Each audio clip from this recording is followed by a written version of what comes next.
Entonces, como les comentaba, el doctor Emanuel Martínez es egresado de Medicina de la Universidad de Costa Rica. Cursó también su posgrado en Neurología en la Universidad de Costa Rica y actualmente es el neurólogo del Hospital Tony Facio en Servicio Social. Y también ha trabajado, en un pasado trabajó como profesor de la Escuela de Medicina de la Universidad de Costa Rica. Entonces él nos va a estar apoyando con la parte esta de cefalea y con la parte de trastornos del movimiento. Entonces los dejo con el doctor, que siempre se ha caracterizado por ser bastante práctico y bastante claro en lo que explica. Y aprovechen bastante porque, como les mencionaba, cefaleas es lo que más vemos y más van a ver ustedes de neurología si trabajan en la caja, pero principalmente en medicina privada se ve un montón y créanme que ser un médico que ve bien cefalea no es tan difícil, así que bueno, pues aprovechen bastante y pregúntenle todas las dudas que tengan. Muchas gracias por la introducción, doctor Chan. Van a disculpar el atraso. Las circunstancias laborales no me permitieron estar antes. Vamos entonces a entrar de lleno en lo que sería la parte de las cefaleas. Nada más le pido la colaboración ahí, si me dicen, sí, pueden ver la presentación, por favor. Sí, sí se puede ver. Perfecto, muchísimas gracias. Bueno, muchachos, como lo estaba diciendo el doctor Chan, yo me llamo Manuel Martínez, yo soy neurólogo en el Hospital Tony Facio Castro de Limón. ¿Cómo se llama? Y bueno, es un placer estar aquí con ustedes y la verdad que siempre es bonito volver a la U de alguna manera. Entonces vamos a entrar de lleno. Cefaleas es un tema súper importante. Es lo que nos da de comer básicamente a nosotros los neurólogos. Es el grueso de la consulta por mucho. Y es lo que vamos a ver normalmente y más con más frecuencia, ¿verdad? Lo que más vamos a resolver. Ahora, el detalle es, la resolución adecuada de una cefalea comienza en el EVAES, comienza en el primer nivel. También está en el servicio de emergencias. ¿Qué quiere decir esto? Que al final de cuentas, básicamente todos vamos a terminar manejando una cefalea en algún momento. Y es importante hacer un diagnóstico adecuado para poderlo orientar bien, poder tomar una decisión adecuada con respecto a qué hacer. Lo primero que yo necesito que quede muy claro, obviamente yo no les voy a enseñar que cefalea es no sé qué, ¿verdad? Todo el mundo sabe que cefalea es dolor de cabeza. Entonces vamos de lleno a lo que importa. Y si usted está cansado y quiere dormirse durante la clase, que haya pasado mucho cuando era estudiante, por cierto, nada más presten atención a estos siguientes 3 diapositivas, porque esto es lo más importante de toda la clase, que son las banderas rojas de la cefalea. ¿Por qué? Porque esto es lo que va a diferenciar de cuál paciente tiene una emergencia y cuál paciente puedo manejar por la consulta externa, a cuál paciente puedo dar tratamiento de alguna manera y cuál paciente tengo que referir inmediatamente. Entonces, vean, las banderas rojas son características clínicas que se pueden encontrar en los pacientes que hacen pensar en que la causa de esa cefalea es secundaria.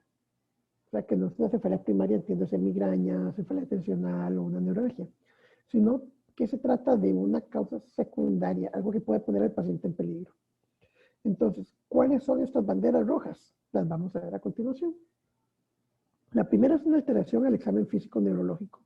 Obviamente, ¿verdad? Si yo encuentro una focalización, va a ser de mucha importancia pensar en que algo malo está pasando en ese paciente, ¿verdad? Que algo malo está pasando en ese cerebro. Entonces, un edema de papila.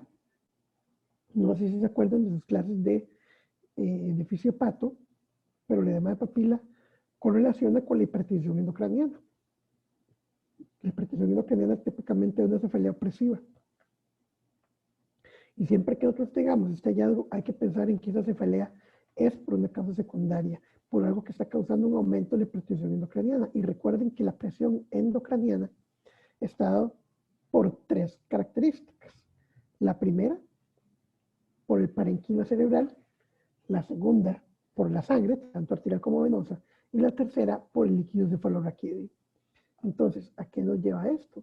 A que si tenemos un paciente que tiene una hipertensión endocrina es porque uno de estos tres está aumentando, ya sea porque tiene un tumor, que es un aumento del parénquima, porque está hematoso, que es aumento del parénquima, ya sea porque tiene una hipertensión endocrina primaria, que eso sea por un aumento en la producción y disminución de la reabsorción del líquido cefalorraquídeo, que sería por el líquido cefalorraquídeo, o bien que tenga un sangrado, como por ejemplo un hematoma crónico que le esté compresionando y que le esté generando ya cambios para poder ver el papiledema.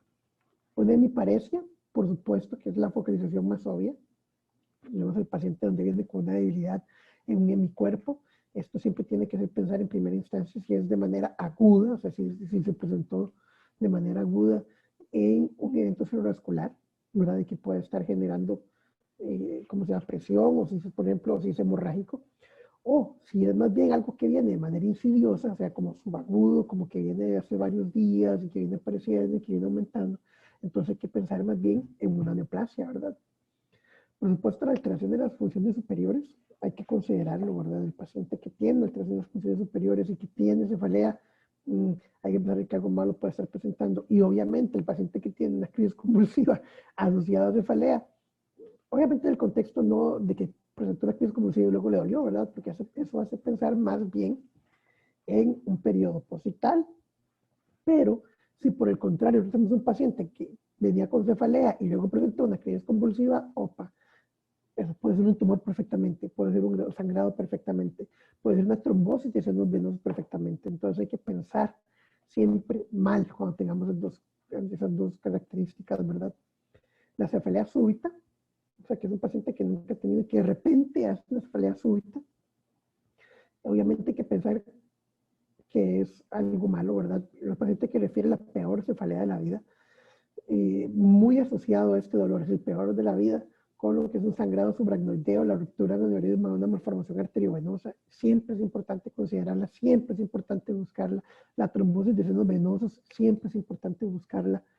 Yo tuve una paciente, les voy a contar un cuento, no vamos a decir nombres, no vamos a decir hospitales. La cuestión es que me la mandaron de un hospital periférico, bueno, más periférico que el mío, en el cual la señora lo que tuvo fue una cefalea, luego se desmayó.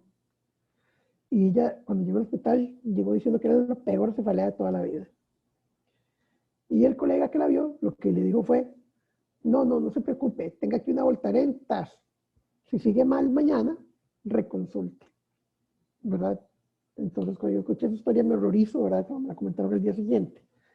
Y les pido que la manden de urgencia. Eso fue como a las 8 de la mañana. La paciente fue apareciendo como a las 6 de la tarde.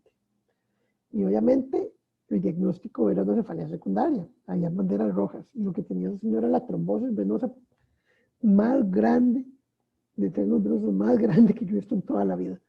De hecho, le fue muy bien y se recuperó, salió adelante y ya quedó bien, todo fue un éxito. Sin embargo, a ella la pusieron en riesgo por no saber manejar una cefalea, por no saber ver una bandera roja y decir que tiene indicación inmediata de hacer una tomografía, ¿verdad? Luego la rigidez nucal y fiebre, no sé si ya la parte de la parte infecciosa ya la vieron, pero rigidez nucal, fiebre y cefalea es la triada de la meningitis. Obviamente hay que pensar en un proceso infeccioso cuando veamos una cefalea asociada a estas características. El vómito en proyectil es muy importante, es una de las características más importantes clínicas de lo que es una hipertensión endocraniana. ¿Cómo se llama? Y es importante definir bien qué es un vómito en proyectil, ¿verdad? Porque la gente cree que el vómito en proyectil es una vomitada así voladora, poderosa, que sale de un lado para otro, y eso no es un vómito en proyectil. Por definición, un vómito en proyectil es aquel que no tiene arcadas previa a la vomitada. Y obviamente, digamos, de la vomitada sale el chorro para el frente, porque cuando uno vomita, uno sabe que viene la vomitada, se haciendo las arcadas y se inclina hacia adelante y se vomita en el piso. Eso no se puede lograr cuando tiene un vómito en proyectil, porque se está hablando y de repente la vomitada sale, entonces obviamente sale para el frente. Pero no es que es un vómito potente, es que es un vómito sin arcadas. Y es importante hacer esa diferenciación. Luego que la cefalea despierta al paciente en la madrugada, una cefalea que despierta al paciente en la madrugada, hay que pensar nuevamente en hipertensión endocriniana, ¿verdad? Porque aumenta cuando se acuesta, porque disminuye el retorno venoso. El paciente inmunocomprometido de inicio reciente, muchas veces me ha pasado que el paciente llega con una cefalea o con una crisis convulsiva y es como, vamos a ver la imagen, esto es subjetivo de un absceso por toxoplasma, hagamos una prueba, parece que tiene VIH y ahí está, VIH positivo. Entonces, todo paciente inmunocomprometido, y que aquí se resiente, pero incluso cualquier paciente inmunocomprometido, usted tiene que pensar mal cuando haga una cefalea. Ese paciente perfectamente, incluso ni siquiera tiene que ser por una inmunodeficiencia, perdón, como tipo VIH, ¿verdad? Puede ser por algo medicamentoso, como un paciente que tenga un lupus y hace falta tenerle inmunosuprimido para poder lograr clínicamente esté bien de lupus, ¿verdad? Ese paciente también hay que pensar si hace una cefalea en que algo malo puede estar pasando y requiere una tomografía. La importancia es que todos los pacientes con banderas rojas requieren una tomografía. ¿Okay? Aquí vemos en la imagen el papiledema, para que recuerden la imagen. Vamos a ver la tortuosidad aumentada de los vasos. Los vasos venosos más gruesos. Esta excavación que se ve aquí, que en los vasos, si ustedes los ven, no son continuos, sino como que al borde de la papila, como que se meten, como aquí, por ejemplo, que se meten como si fuera una puntada, ¿lo ven? Y además de eso, que el borde no está definido, sino que está difuminado. Recuerden que papiledema, signo de hipertensión endocraniana. Aquí tenemos las banderas rojas que están recomendadas por el Continuum de Neurología. Primer o peor cefalea de toda la vida, origen abrupto, ¿verdad? Esas dos son características de lo que es el sangrado subaracnoideo. Y esto es muy importante, esta que sigue, porque a veces se subestima una cefalea de un paciente que es conocido migrañoso, conocido portador de una cefalea tensional, porque vea, progresión o cambio en el patrón de la cefalea. El paciente conoce su patrón de cefalea, lo conoce porque lo ha tenido por mucho tiempo probablemente. Entonces tenemos un paciente migrañoso o migrañosa que de repente hace un cambio en su patrón, que antes le dolía pulsátil y ahora solo le duele opresivo, o que antes le dolía opresivo y ahora solo le duele pulsátil, o que le duele en otro lado, o que cambió la distribución, o que cambió lo que duelen los ataques. A ese paciente hay que poner atención, no hay que subestimar lo que pueda estar pasando en ese cerebro. Es mejor hacer la imagen. Aunque salga normal, es mejor hacer la imagen. Luego tenemos las edades, ¿verdad? Tenemos los pacientes menores de 5 años. Es atípico que en los menores de 5 años la migraña o las cefaleas primeras se manifiesten como cefaleas. Por lo general, antes de los 5 años, lo que vamos a ver son los equivalentes migrañosos que tenemos. El síndrome de vómitos incoercibles, los dolores de las extremidades, que son los llamados dolores de crecimiento, ¿verdad? Que la gente les dice que no son dolores de crecimiento, son equivalentes migrañosos. Y luego tenemos los pacientes, ¿cómo se llaman? Los que tienen dolores abdominales crónicos, que les hacen gastro, les hacen TAC, les hacen colon, les hacen de todo, no encuentran nada, y luego en la adolescencia debutan con una migraña, es un equivalente migrañoso, ¿verdad? Los pacientes más de 50 años y también hay que pensar mal, ¿por qué? Porque pueden tener perfectamente una neoplasia, y en ese momento ya la neoplasia es más probable que aparezca después de los 50 años, entonces es mejor buscarla. Luego tenemos la cefalea de origen reciente, paciente con enfermedad sistémica, como por ejemplo cáncer, ¿verdad? Que siempre hay que pensar mal. Hace poco vi un señor, ni tan mayor como de 56 años, un hombre joven de 56 años, que llega por un dolor de cabeza y ni le iban a hacer TAC, le hicieron TAC nada más porque eran amigos de la familia de una colega del hospital. Entonces, como bueno, hagámosle TAC porque para que le llegue a la doctora tal. Y hicieron la tomografía y me llamaron a mí para decirme, otra, para que la venga a ver, no sé qué, pero una como muy inocente. Y yo historiándolo, ¿verdad? No sé qué, yo no tengo ninguna enfermedad, no soy hipertenso, no soy diabético. Entonces ya vi la tomografía y yo, ay, un momento. La lesión que tenía una lesión, efectivamente, y una lesión que parecía una metástasis. Entonces, preguntándole específicamente, digo, bueno, ahí me encontraron una pelota en el riñón, pero no me han dicho nada todavía. Y efectivamente, lo que tenía era una metástasis y lo que tenía era un tumor de células claras. Entonces, siempre buscarlo. La inmunosupresión, obviamente, ¿verdad? Ya lo dijimos, hay que pensar en el toxoplasma, hay que pensar en los hongos, hay que pensar en gérmenes atípicos. Y el embarazo, ¿verdad? No hay que descartar en el embarazo la trombosis de senos venosos o bien la embolia del líquido amniótico, ¿verdad? Son dos cosas temibles que hay que tomar en cuenta. La cefalea con síncope, convulsiones, ¿verdad? También ya las hablamos, el caso de mi paciente. La cefalea que se aumenta por, ¿cómo se llama? Por esfuerzo físico, por valsalva o durante las relaciones sexuales. Hay que pensar en hipertensión endocriniana cuando tenemos estas tres características. Síntomas neurológicos que duren más de una hora, eso se refiere específicamente a la aura de las migrañas, ¿verdad? No deben durar más de una hora, porque sea como sea, una hora es un periodo de vasoconstricción y es importante que no dure más de eso. Y alteraciones al examen neurológico, ¿verdad? Entonces, para recordar, hay una mnemotecnia, ¿verdad? Hace 1.000.000 de años, había un músico, un rapero que se llamaba Snoop Dogg. No sé si sus mentes jóvenes saben quién es esa persona. Pero hay un músico, un rapero muy famoso que siempre estaba drogado que se llamaba Snoop Dogg. Entonces, la mnemotecnia que se utiliza es Snoop para recordar. Entonces, las personas con enfermedades sistémicas, como enfermedades reumatológicas, enfermedad, inmunosupresión, cáncer, ese paciente mejoró una tomografía, eso hay que pensar en algo secundario, es una bandera roja. La N, neurological, ¿verdad? De síntomas neurológicos, o sea, con alteración al examen físico. La O de older, mayor de 50 años. El onset, que sea abrupto. Y la P de cambio de patrón, ¿verdad? El patrón de la cefalea de ese paciente. Por otra parte, tenemos las banderas verdes. Las banderas verdes, más bien, son, ¿cómo se llama? Signos clínicos que me hacen pensar en que esa cefalea es primaria, para que no es algo maligno. Entonces, es PIM, ¿verdad? La mnemotecnia. Entonces, tenemos la P de fotofobia en inglés, ¿verdad? La I de incapacidad para funcionar con la cefalea y la N de náuseas. ¿Por qué? Porque estas características son las más clásicas de una migraña. Entonces, vean, si tenemos dos de estas tres, la sensibilidad de hacer un diagnóstico adecuado de cefalea primaria es del 81%. Y si tenemos 3 de 3, la probabilidad de que sea una cefalea primaria es de un 93%, ¿verdad? Entonces, en realidad es muy probable que se trate de una cefalea primaria. Entonces, vamos a ver aquí, ¿cómo se llama? Dos tomografías. Ustedes están en quinto, ¿verdad? Si no me equivoco. ¿Verdad? Entonces, vamos a ver.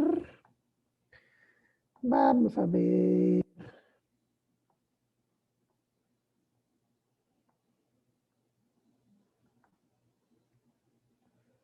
A ver, doctora Cibaja, María Fernanda Cibaja, ¿tiene micrófono?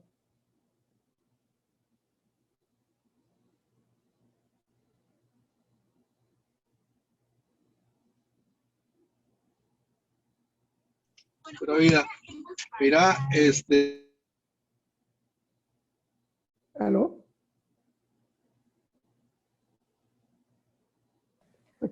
Doc, creo que lo que pasa es que habemos como de gente que no es de medicina y otros somos de tercero y también hay de quinto, entonces hay una mezcla de todo un poco. Ah, bueno. ¿En qué año está, doctora? En tercer año, doctor. Ah, bueno, se salvó, porque esta pregunta ocupa conocimiento de rayos. Vamos a ver, juguemos al azar. Doctor David Rojas, ¿está en quinto?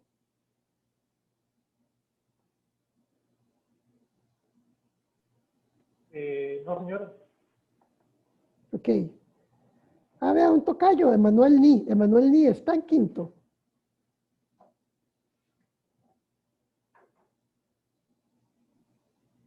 Bueno, doctor, no soy de la UCR, pero estoy cursando ahorita el internado, entonces no sé. Ay, excelente. No, Sí, doctor, por supuesto, aquí no se ok. discrimina, ¿verdad? Si está en internado, perfecto, doctor. Ve las imágenes que vemos ahí, ¿verdad? Sí, doctor. Ok, veamos la imagen de la derecha. ¿Qué ve ahí? Descríbame esa tomografía, por favor, doctor. Bueno, me parece que hay una lesión que sí logra cruzar lo que sería como las meninges, entonces sí, me parece que es una imagen, no sé si sería un hematoma epidural. Perfecto, doctor, un hematoma epidural. Así es. Ok. ¿Ve? ¿Por qué tienen miedo? Si sí saben. Es que estoy llevando ginebra, que entonces francamente estoy mal de la jupa, digamos, No, con las pero imágenes ahí. Me quedé asustado, francamente. no, pero lo digo perfecto, es un hematoma epidural, ¿verdad? Eso obviamente es una emergencia, ¿verdad? Y eso es una causa de cefalea. Vean que tiene ahí todo desplazada a las estructuras de la línea media, todo comprimido, ese ventrículo lateral izquierdo, completamente desplazado hacia el lado derecho, ¿verdad? Pero no, excelente, doctor, excelente. Gracias. Doctor, disculpe. Sí, Sí, es que, bueno, como menciona el compañero, aquí tengo una duda, porque claro, básicamente por el supuesto. diagnóstico epidural lo hizo por la línea que se aprecia ahí en la meninge, ¿verdad? Y no por la estructura típica, porque tiene como figura más bien de un subdural por ser como se describe siempre media luna y no como un lente convexo, ¿verdad? Entonces, Lo que por eso. pasa, lo que pasa es que uno no puede ser tan estricto porque no todos los hematomas que usted va a ver son completamente así lente, ¿verdad? O sea, no es perfecto, ¿verdad? O sea, como sea, los signos clínicos se describen para tener una idea. Sin embargo, no se puede basar únicamente uno en una descripción única, ¿verdad? Porque de las otras características de este hematoma, vea el color de la sangre, vea que es bien hiperdensa, ¿lo ve? Eso hace pensar en que el hematoma tiene un crecimiento muy rápido, que es muy agudo, ¿verdad? Porque el hematoma subdural tiende a ser más insidioso. Entonces la sangre, cuando ya se acumula, ya adquiere una tonalidad más, ¿cómo se llama? Más isodensa con relación al tejido nervioso. Pero si usted ve esa sangre es completamente fresca. Y ese crecimiento así de rápido lo tiene el hematoma epidural, ¿ya? Pero si usted lo ve, es que también depende de dónde lo veamos, porque ve aquí donde yo lo estoy pasando aquí, ahí también tiene para afuera, ¿verdad? Entonces, no se puede, digamos, solamente decir, ah, sí, este es epidural o subdural, porque no tenga esa forma perfecta de lente de convexo, ¿verdad? También hay que pensar otras características, pero sí, es muy buena su captación, tiene toda la razón del mundo. Listo, muchas gracias. Con mucho gusto, doctor. La otra, aquí podemos ver, del lado izquierdo, esto es un poco más difícil.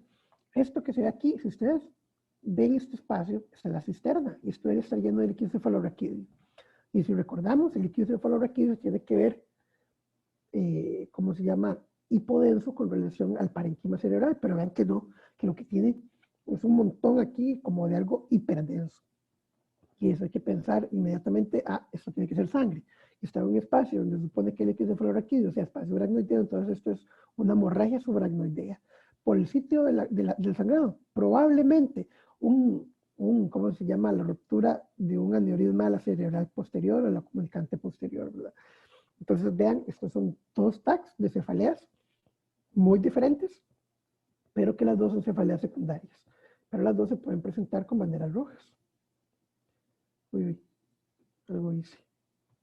Ok, entonces luego esto nada más es una hemorragia en un fondo de ojo, ¿verdad? Se puede ver una hemorragia subaracnoidea. No, eso es una imagen ilustrativa.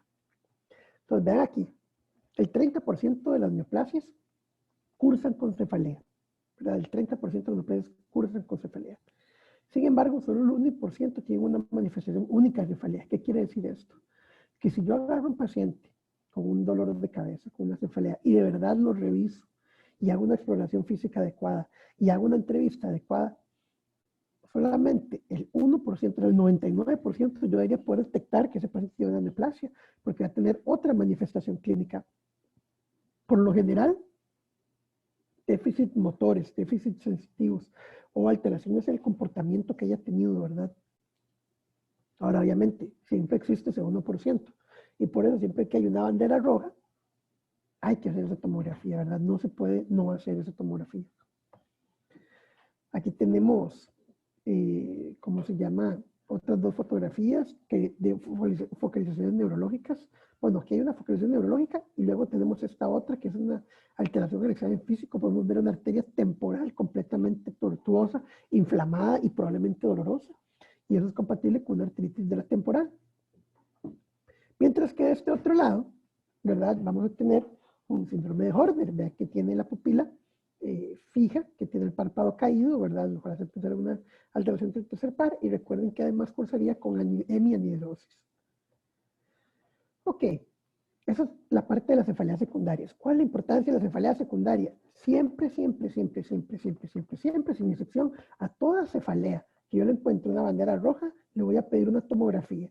Y no se manda ahí a la consulta externa de neurología, a que pasen 1.000.000 de años, a que el neurólogo lo vea y que luego el neurólogo le mande el TAC y que se busque con el que lo vio de primero para que diga, oye, es que ¿por qué no lo mandó como tiene que mandarlo?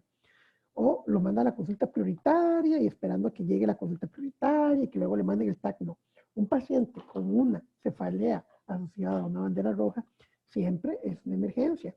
Siempre debe referirse a un centro que tenga capacidad de hacer una tomografía y siempre se le debe hacer una tomografía, sin excepción. Sin excepción se debe hacer una valoración con tomografía inmediatamente, de emergencia. Ok, entonces ahora hemos entrado al territorio de las cefaleas primarias, ¿verdad? Que es, en realidad, lo que más hacemos nosotros, ¿verdad? La parte de la cefalea, la parte que nosotros manejamos, porque a fin de cuentas todas las cefaleas secundarias no las manejamos nosotros, las terminan manejando otros, los que son los responsables de drenar hematomas, los que son los responsables de clampear aneurismas, los que son responsables de dar antibióticos y tratar meningitis, y los que son responsables de quitar el toxoplasmoma a un paciente con antibióticos, ¿verdad? Pero las cefaleas primarias sí es nuestra competencia, sí es lo que nosotros vamos a ver siempre. Entonces, vamos a dividirlas en varios tipos y los vamos a ir viendo. Ahora, ¿cuál va a ser la más frecuente? La tensional por mucho. Todos la hemos tenido en algún momento, ¿verdad? En algún espacio de nuestras vidas. Y yo supongo que más de uno de los que estamos aquí en esta sala las hemos vivido, ¿verdad? A fin de cuentas, salud es complejo. Y un 12% migraña. Son las dos más frecuentes por mucho y son más frecuentes ambas en mujeres. Solo hay un tipo de cefalea primaria que es más frecuente en varones y la vamos a ver más adelante. Ok, entonces lo primero es un abordaje inicial que incluye una buena historia clínica, ¿verdad? Como decía mi jefe, el doctor Sánchez Acosta, gran neurólogo, gran semiólogo, él decía, usted cuando hace la entrevista no sabe qué es lo que tiene, cuando viene a entrevistarlo, ni siquiera se levante a ver al paciente porque no va a saber qué tiene, porque no va a saber qué es lo que tiene que buscar. Eso es un poco extremo, ¿verdad? A mí me ha pasado que no sé qué es lo que tiene, me levanto y le encuentro algo y digo, ah, ya sé qué tiene. Pero, ¿cómo se llama? Ha sido muy importante hacer la historia adecuadamente. Entonces, recuerden el Alicia, ¿verdad? Apareció localización, intensidad, característica, radiación y asociación o alivio. Pero también en esta parte vamos a hablar de falicia. ¿Por qué? Porque tenemos que incluir la frecuencia. La frecuencia es súper importante para determinar si requiere o no tratamiento profiláctico y por lo tanto es importante caracterizarla siempre. ¿Okay? Y las características hay que ser detallado porque usted le pregunta, digamos, esa es la respuesta clásica, usted le pregunta al paciente, madre, ¿cómo es ese dolor de cabeza? ¿Verdad? Para preguntarle cómo es que lo siente. Y lo que siempre responden es fuertísimo, doctor, o es muy intenso. ¿Verdad? Entonces hay que ser meticuloso, hay que hacer hincapié mucho en esa parte de, ¿cómo se llama? De cómo es la característica, si es pulsátil, si es opresiva, si es quemante, si es punzante, si es un shock eléctrico. Es importante determinarlo, ¿ok? Y obviamente el examen neurológico completo a todas las personas con cefalea, lo cual muchas veces no se hace. Ahora, características epidemiológicas. Vamos a decir que la cefalea es el principal motivo de consulta en los servicios de medicina general en adultos. Muy frecuente. Todo el mundo tiene dolor de cabeza, o sea, es una cosa terriblemente frecuente. Es la principal causa de referencia en neurología y se encuentra entre las primeras 10 causas de incapacidad laboral. O sea, es un problema importante. Ahora, dentro de esto es la que no es la más frecuente, pero es la que normalmente más nos refieren, es la migraña, o por lo menos que creen que tiene una migraña. Para poder decir que un paciente cumple estas características clínicas, tiene que tener los criterios diagnósticos. Y estos son los criterios diagnósticos de la migraña sin aura, que es la más frecuente. A pesar de lo que uno cree que tal vez la migraña y las auras en realidad son bastante infrecuentes. Bueno, no bastante infrecuentes, pero sí muchísimo más infrecuentes que la migraña sin aura, ¿verdad? Que es la más frecuente.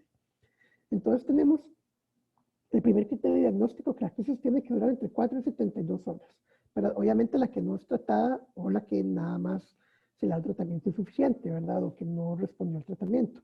Porque si yo me da una migraña y me tomo un Relert, y me va a durar 1 hora, ¿verdad? Pero ¿cómo se llama? Si no recibe tratamiento, entre 4 y 72 horas.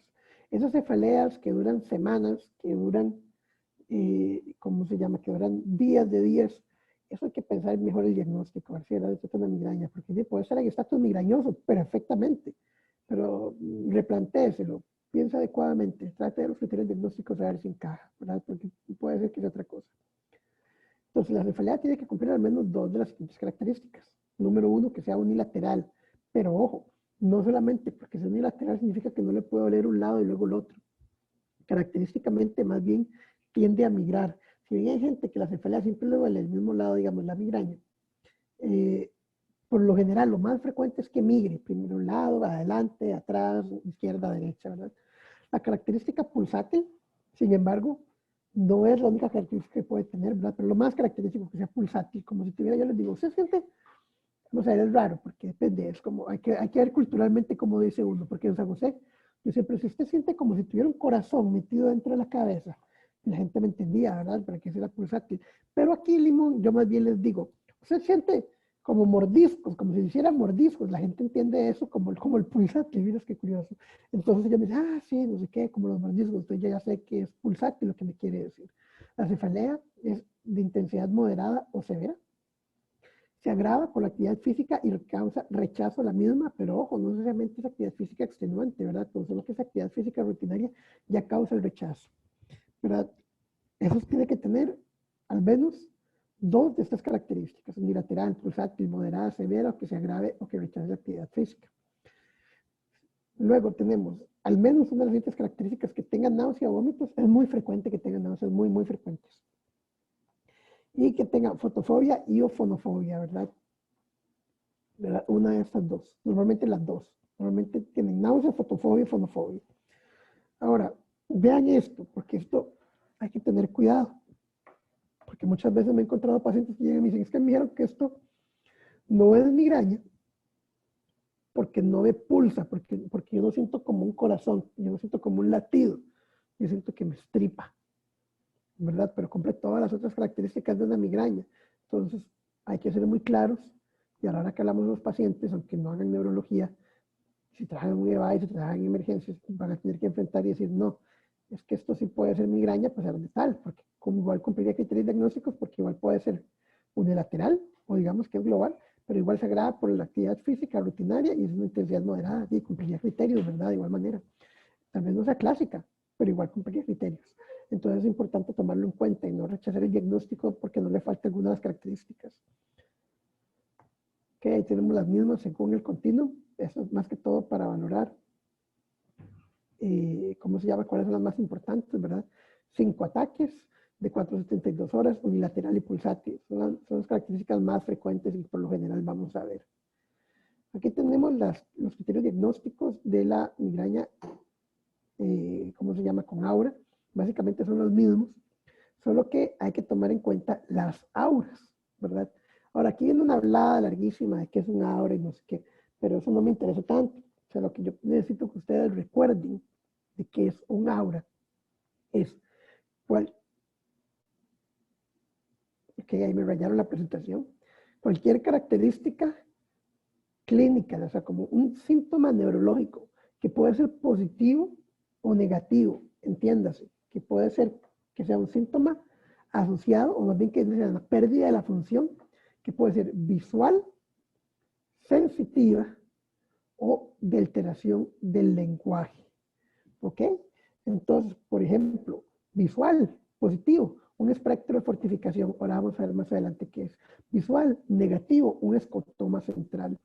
Sensitivo, positivo, sensación de parestesias. Sensitivo, negativo, sensación de adormecimiento.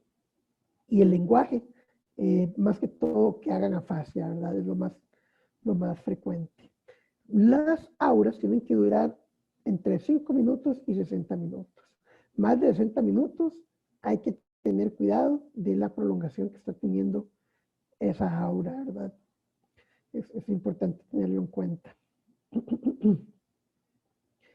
Sí, básicamente. Ahora, los demás criterios diagnósticos son los mismos criterios diagnósticos que la migraña sin aura. Ahora vamos a ver aquí algunas características visuales que puede tener una migraña con aura. Vean aquí, perdón, muy importante, antes de que se me olvide porque no lo dije.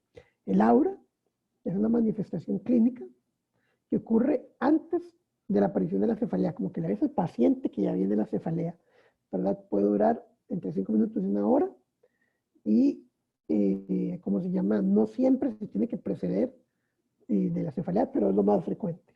¿Okay? Entonces vamos a ver aquí. Vean esta imagen aquí a la izquierda arriba, esto es lo que se llama un espectro de fortificación, ¿verdad? Que es como esa forma estrellada, porque antes hacían las fortalezas medievales con esos patrones para que los arqueros pudieran como disparar a más área. Ese patrón se va extendiendo y se va haciendo cada vez más grande dentro del campo visual conforme pasa el tiempo. Luego tenemos este de aquí abajo, izquierda abajo, que corresponde a una desfragmentación del campo visual, ¿verdad? Eso también es una característica positiva. Y aquí al lado derecho tenemos bien las características negativas. Tenemos el escotoma, ¿ok? Y aquí tenemos la pérdida de un campo visual, ¿okay? Que todas esas son auras que pueden aparecer antes de la cefalea. Aquí podemos ver, esto es con relación a un concepto que es la onda de desproliferación lenta, que es la onda de desproliferación cortical lenta que ocurre, ¿cómo se llama?, en el cerebro cuando se va a iniciar la cefalea.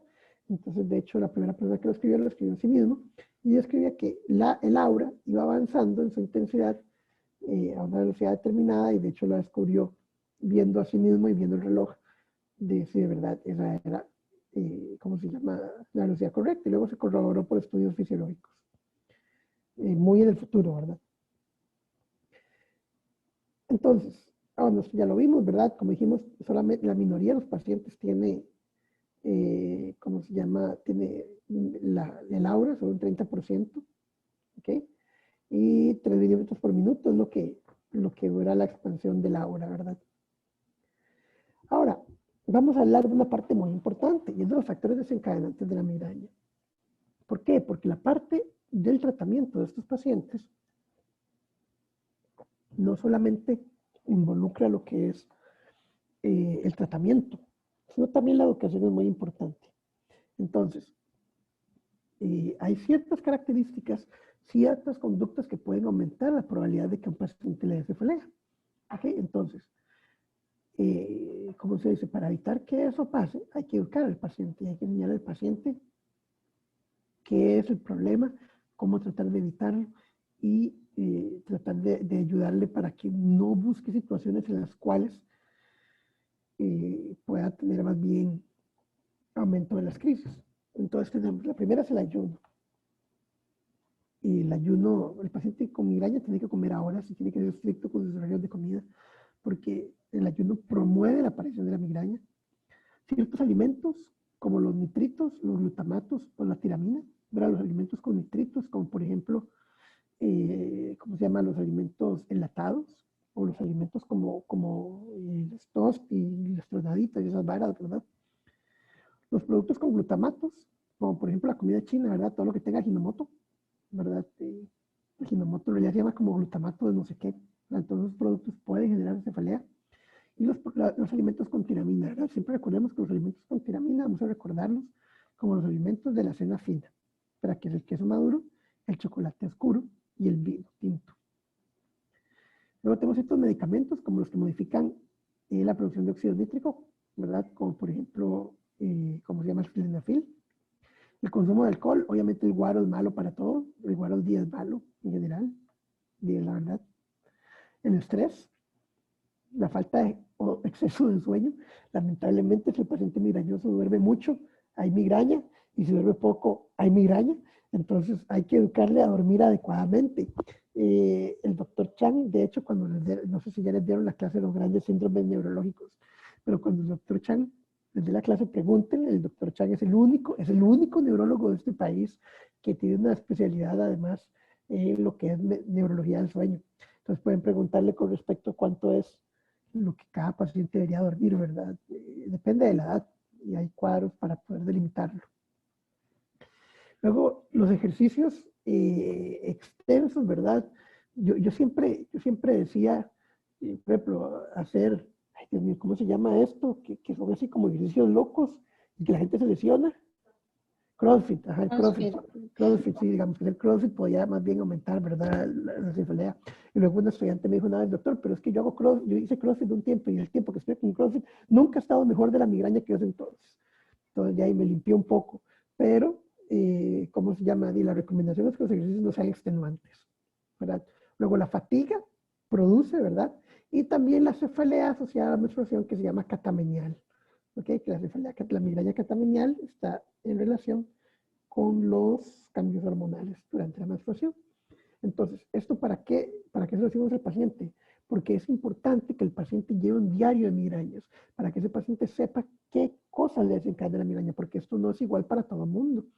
Yo tengo pacientes de que el guarito no les hace daño, pero se comen un chocolate y andan mal, o se comen una nuez, ¿verdad? Mi esposa, por ejemplo, es terriblemente migrañosa y le encantan las nueces. Y ella sabe que cuando come nueces le va a dar migraña. Y lo hace de todos modos. Porque le gustan, ¿verdad? Pero, ¿cómo se llama?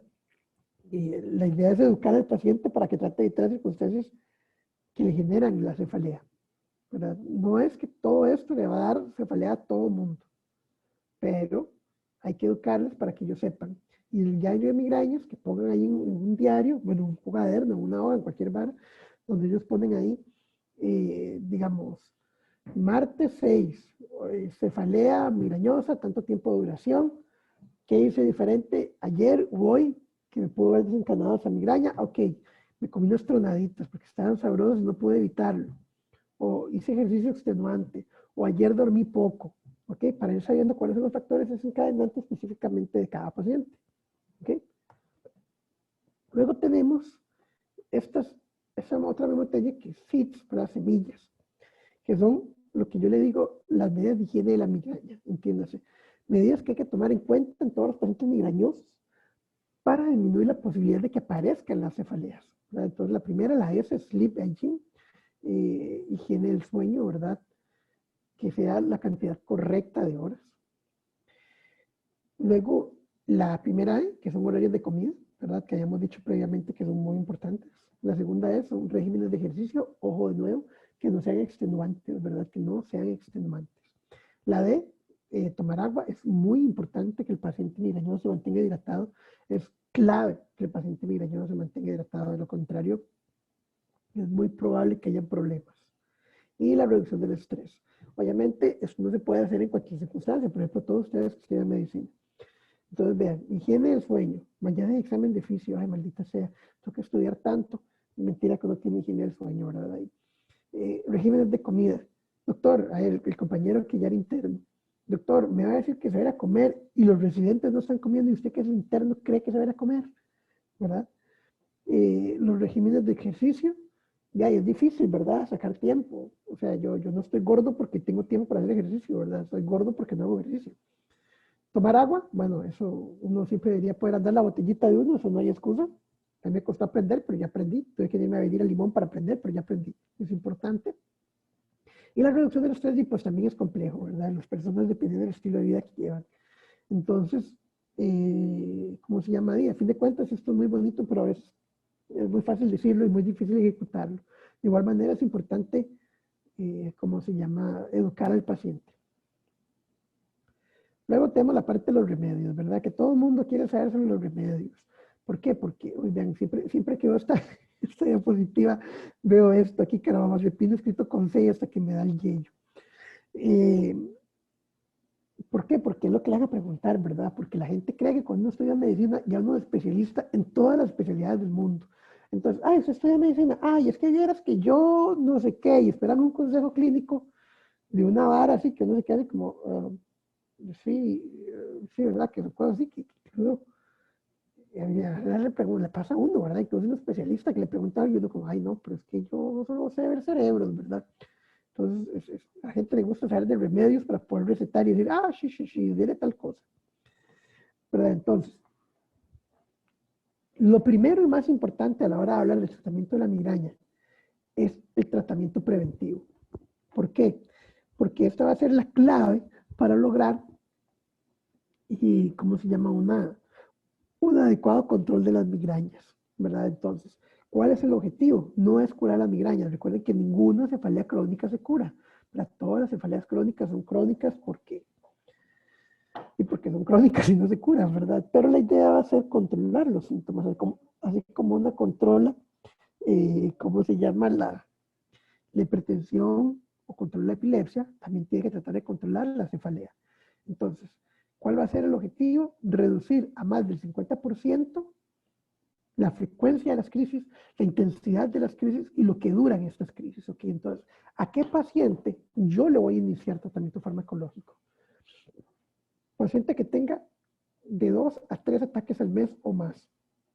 El detalle es que normalmente en la práctica, cuando un paciente llega donde el neurólogo, madre, ¿usted cuántos ataques tiene al mes? De ahí, doctor, como 16. ¿Verdad? Todos así, uno se queda así espantado, todas son así, somos exageradas, un paciente con un montón de dolor todo el tiempo, ¿verdad? Entonces, ¿cómo se llama? Por lo general esto es muy fácil, es muy obvio. Luego, la intensidad de las crisis, aunque no tenga uno al mes, pero que sea completamente incapacitante, que quede ahí como el 1 de mayo chocando con todo, ¿verdad? Y la ineficacia del tratamiento sintomático, o sea, entiéndase, el paciente que no alivia con el tratamiento de rescate, ¿verdad? Sin embargo, por lo general, un paciente que ya está así, ya la intensidad de las crisis es fuerte, ya por lo general tiene varios ataques al mes, entonces el criterio más práctico es en realidad utilizar la cantidad de ataques al mes, porque es lo que más frecuentemente está alterado, ¿verdad? Lo que más frecuente es degenerado. Entonces, ojo, la migraña tiene 2 procesos fisiopatológicos. Yo no sé si lo vieron en fisiopato, cuando ustedes vieron fisiopato, pero vamos a repetirlo rápidamente. Un proceso de vasoconstricción, que es de hecho cuando aparece el aura, y un proceso de vasodilatación, que es cuando empieza el dolor. ¿Verdad? Entonces, en la parte de vasoconstricción es donde vamos a intervenir para prevenir que aparezca el dolor. ¿Okay? El tratamiento tiene que ser obviamente individualizado, no todo el mundo le funciona lo mismo. Obviamente hay como esquemas que uno va a utilizar y los vamos a aprender para abarcar los tratamientos y para abarcar a los pacientes. Sin embargo, es importante individualizarlos, es importante, si es necesario combinar tratamientos, combino tratamientos. Si es necesario cambiar un tratamiento porque no toleró, bueno, que lo cambiamos y vemos cuál sirve más según el perfil de efectos secundarios. ¿Verdad? Y el tratamiento, ojo, es muy importante. Suele tardar entre 2 a 6 semanas para empezar a hacer efecto. ¿Qué quiere decir esto? Que hay que educar al paciente con respecto a la ¿cómo se llama? A que hay que tener paciencia.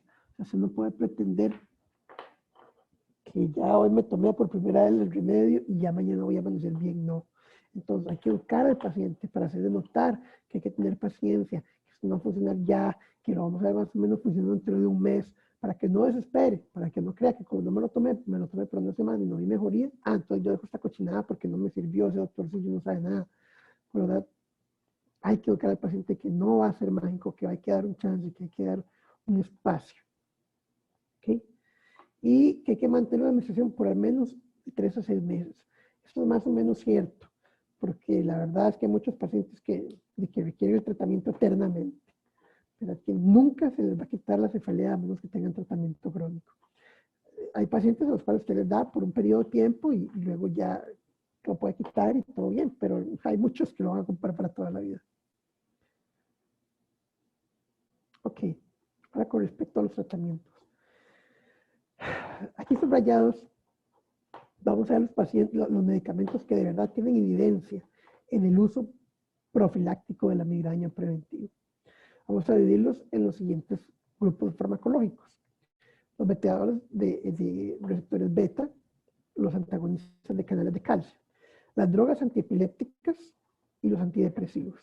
Entonces ustedes pueden ver aquí que se han hecho un montón de estudios para tratar de determinar qué sirve y qué no sirve. Y en realidad con evidencia tenemos única y exclusivamente 5 fármacos con verdadera evidencia.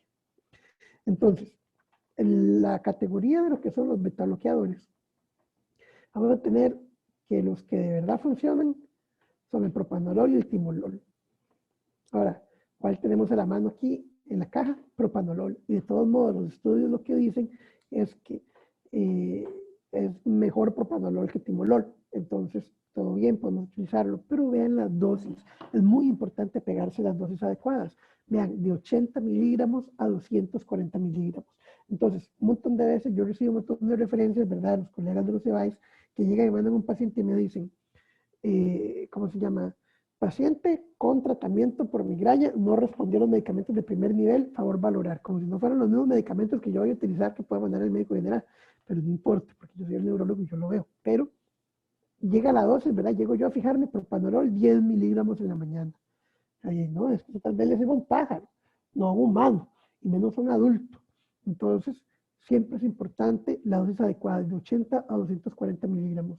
La mayoría de los pacientes se controlan con 80, con la dosis mínima, 40 miligramos en la mañana y 40 miligramos en la noche. Con eso les va súper bien. Ahora, hay que elegir bien a quién le voy a dar ese tratamiento, no es para todo el mundo. Ningún asmático puede tomar beta bloqueadores, está contraindicado, ¿verdad? Entonces, muy importante. Yo siempre que viene un paciente, madre, no sé por qué viene. Ah, bueno, dolor de cabeza, sí, tiene migraña. Pero la siguiente pregunta inmediata, ¿usted padece de asma? ¿Verdad? Inmediatamente para descartar, porque obviamente con el metabloqueo va a ser, ¿cómo se llama? Broncoespasmo, y cuando llegue a ponerse el botamol, pues va a estar bloqueado el receptor beta, ¿verdad? Entonces, no va a ser muy efectivo y las cosas no van a salir bien. Luego tenemos los antagonistas de canales de calcio, que ninguno de estos tienen verdadera evidencia en migraña. Hay gente que utiliza el verapamilo en migraña, no funciona, o sea, no tiene evidencia, no tiene evidencia.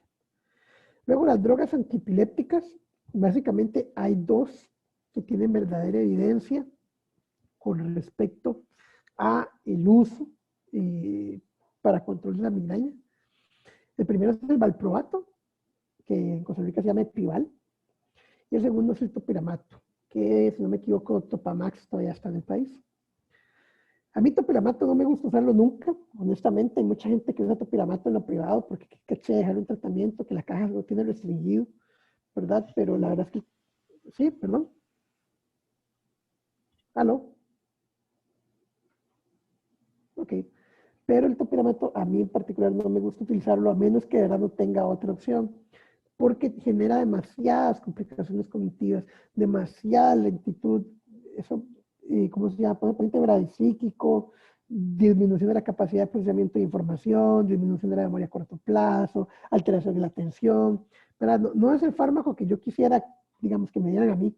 Entonces, en realidad, yo lo utilizo de verdad solamente cuando no hay otra opción. Y casi que solo en epilepsia. En migraña prefiero ver qué más hago antes de darle topiramato.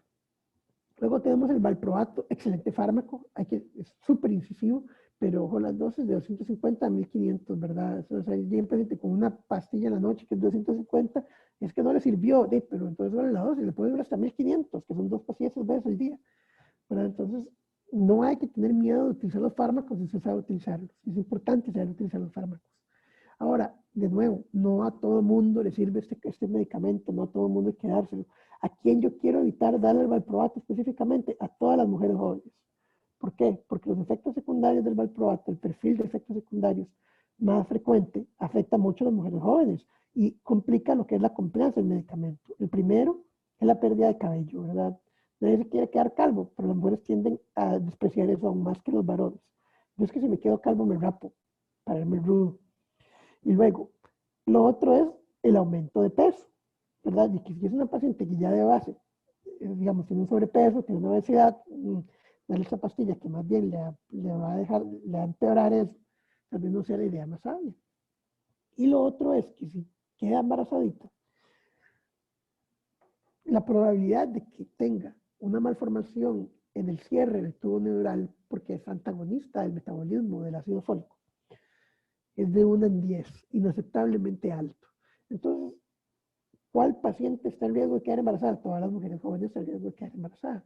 Todas las mujeres en edad reproductiva están en riesgo de quedar embarazadas. Entonces, en la medida de lo posible, o sea, hay gente que no hay de otra, hay que ese valproato se le da, no hay de otra. Ya solamente se respondió, bueno, la vida es dura, vamos a tener que trabajar con esto, y si quiere quedar embarazada, que avise antes para empezar el tratamiento con ácido fólico, taca, taca, taca, taca. Pero, en la medida de lo posible, el valproato no es un buen fármaco para una mujer joven. Y luego son antidepresivos. El fármaco que tiene verdadera evidencia es la amitriptilina, ¿verdad? Amitriptilina, nada de imipramina, nada de esas otras varas, no, amitriptilina. Yo a veces utilizo fluoxetina, pero no para el tratamiento de la migraña, sino para tratamiento concomitante, porque ya les voy a explicar cuál es el detalle con la amitriptilina, que tiene como principal efecto secundario que da sueño. Pero no es que da sueñito, es que da un sueño satánico, ¿verdad? Y a la mayoría de la gente le cuesta mucho tolerar al principio. Las dosis entre 25 miligramos y 150. Yo no creo que haya ninguna persona que tolere 150 miligramos de amitriptilina. Tal vez, no creo que haya ninguna persona que lo tolere, así de sencillo. Si con una a veces cuesta, no me imagino cuánto será 15, ¿verdad? Porque la pastilla es de 10. Por lo general, responden adecuadamente a 30 miligramos. Es una dosis que es adecuada para empezar. Pero no se puede empezar violentamente, ¿verdad? Hay que hacer un escalonamiento. Hay distintos esquemas de escalonamiento. Yo en particular, lo que utilizo es un esquema de cada 22 días para asegurarme que el paciente está respondiendo adecuadamente. Entonces, los primeros 22 días, 10 miligramos, los segundos 22 días, 20 miligramos, los terceros 22 días, le doy 30 miligramos. ¿Por qué? Porque de esta manera, ¿cómo se llama? Doy chance que el paciente se adapte al tratamiento y tolere de manera más adecuada. Si usted le da 30 miligramos de una vez, yo le aseguro que eso no lo va a tolerar, que ese paciente no va a tolerar eso. Va a sufrir demasiado y no va, ¿cómo se llama? No va a continuar el tratamiento, ¿verdad? No lo va a continuar, entonces va a ser una pérdida de tiempo. Yo le doy fluoxetina siempre en la mañana a los que toman amitriptilina, porque la fluoxetina es un antidepresivo, y la verdad es que no es infrecuente que la migraña y la depresión cursen juntas, pero más que eso es porque recuerden que la fluoxetina, como antidepresivo que es, inhibidor de la recaptura de serotonina, tiene un efecto como activador, despierta, quita el sueño, ¿verdad? Pero eso se hace solamente en la mañana. Entonces, es súper bueno, ¿verdad? Porque el paciente si despierta con un poquillo de sueño por la amitriptilina, se toma la fluoxetina, ¡pum!, y levanta, ¿verdad? Se siente mejor. Eso yo no lo he visto en ninguna guía, eso es algo que yo hago, pero la verdad es que me ha funcionado bastante bien y me ayuda a mejorar la tolerabilidad del tratamiento. Aquí tenemos los tratamientos fracasados que no funcionaron para el manejo profiláctico. ¿Okay? Entonces, aquí básicamente tenemos los mismos, los tipos de medicamentos y las circunstancias en las cuales voy a utilizar el tratamiento preventivo a la migraña, donde el más importante es la frecuencia de las crisis.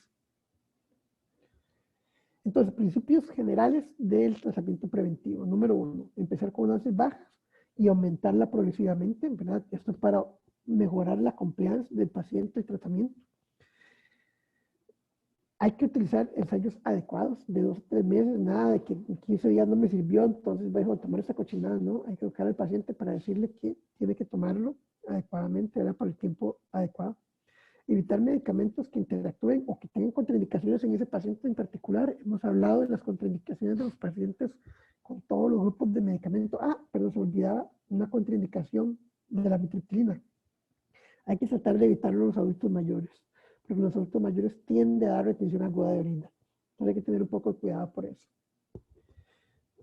¿Qué más? Bueno, sí, un diario o un calendario de migrañas, ¿verdad? Para poder ver si efectivamente estamos logrando las metas del tratamiento. Hay que valorar si el paciente está tomando demasiada analgesia, ¿verdad? Que eso es muy frecuente. Casi todos los pacientes que le llegan a uno neuro ya llegan. Doctor, es que la verdad es que yo tomo acetaminofén todos los días de la vida. Y dice, ¿en qué momento? ¿En qué momento? ¿Verdad? Porque eso más bien perpetúa el dolor de cabeza, como ahora más adelante vamos a ver. Considerar comorbilidades, ¿verdad? Como el asma, por ejemplo.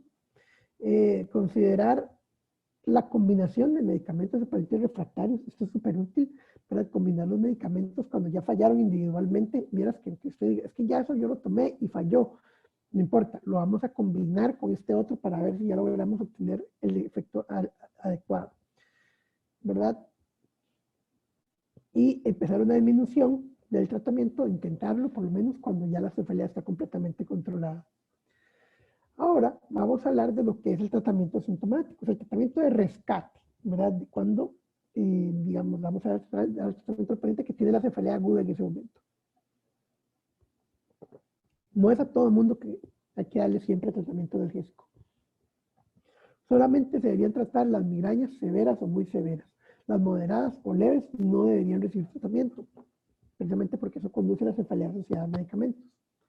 Entonces, ¿qué grupos de medicamentos vamos a utilizar? Los AINES, los analgésicos, como el acetaminofén, La aspirinita, que a mí no me gusta dar, derivados del propiónico, como el ibuprofeno y el naproxeno, calidad del naproxeno. Los triptanes, excelentes medicamentos, como el somatriptán y el amlotriptán. Los derivados de la ergotamina que están en las listas, sin embargo, están prohibidos. Nadie debería usarlos, nadie debería tomarlos. Esas varas como migretil, nadie debería usarlos, porque estos productos con ergotamina no solamente pueden conducir a un síndrome ergotaminérgico, sino que además de eso, tienen la desgracia de que son fármacos que rápidamente, o por lo menos más rápidamente que nosotros, pueden conducir a cefaleas asociadas a medicamentos y además de eso, dan cefaleas de rebote. Entonces, por ningún lado, nadie debería consumir ergotamina. Esa medicina está prohibida, deberían prohibirle a todo el mundo recetarla y deberían sacarla de la lista oficial de medicamentos de la caja, porque la verdad es que es Satanás, nadie debería consumirla. Okay. Y luego tenemos los antihipoaminérgicos como la metoclopramida, que es el mayor regalo del cielo para los pacientes con migraña. ¿Por qué? Porque en combinación con un antiinflamatorio o con un analgésico, va a ser equivalente a un triptán casi, ¿verdad? En efectividad y en qué tan incisivo sea para controlar el síntoma, ¿verdad? Y ahora, obviamente, diciendo esto, el triptán es el medicamento más efectivo, es el que más va a ayudar a controlar la cefalea. Ahora, ¿cuál es el detalle con esto? Número uno, que la caja no los tiene. La caja no tiene ningún triptán. Y los otros que son muy caros. ¿Qué tan caros son? Ok, vamos a ver, por ejemplo, Relert, que es de muy fácil acceso en este país. Que es este, vamos a ver, se ve aquí, que es este de acá, ¿lo ven? El triptán.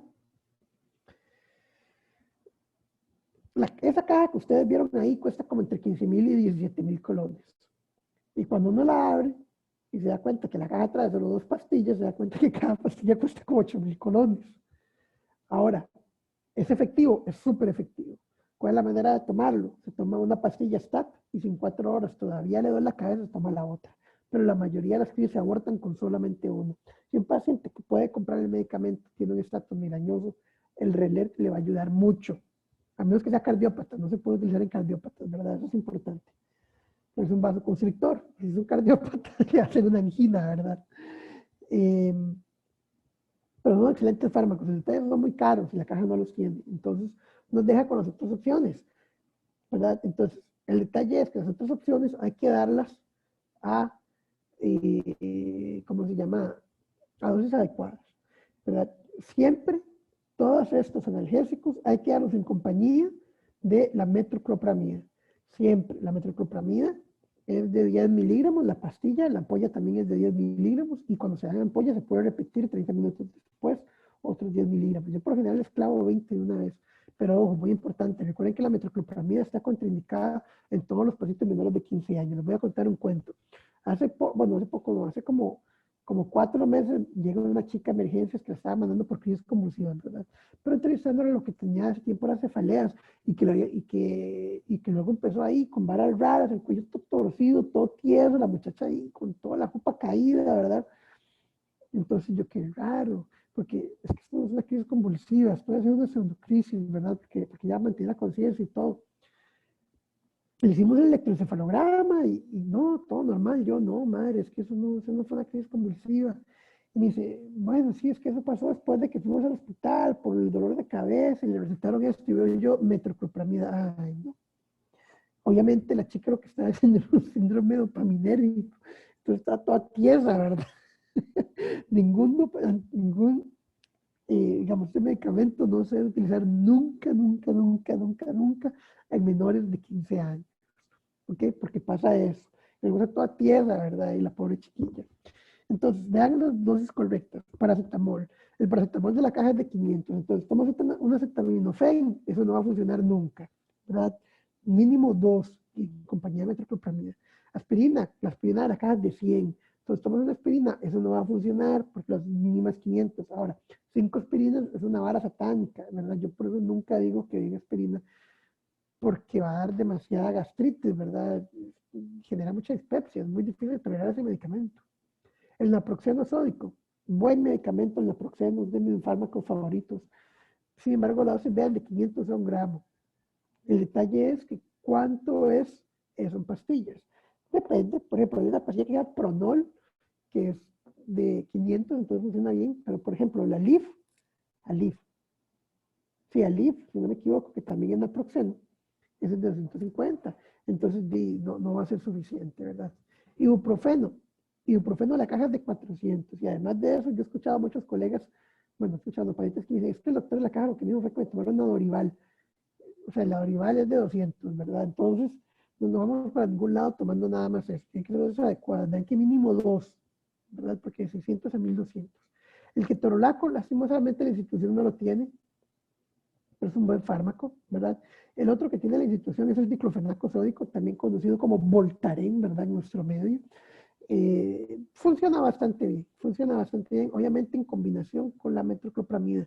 Esto se tiene que combinar siempre con metoclopramida. De hecho, mis pacientes en la consulta externa, yo lo que les dejo de tratamiento de rescate es indometacina 25 miligramos TID con metoclopramida, 10 miligramos TID con la crisis, cuando tienen la crisis muy severa, por máximo 2 días, ¿verdad? Para evitar justamente la cefalea asociada a medicamentos. Aquí tenemos básicamente lo que ya hablamos nosotros, ¿verdad? Esto dice manejo de la migraña en el servicio de emergencias. Esta es una diapositiva sacada obviamente de un texto estadounidense, entonces yo estoy en semitriptán, ahí subcutáneo, en los hospitales, ahora aquí no existe, pero tiene otras cosas que a mí me gustan y que siempre es importante hacer notar, ¿verdad?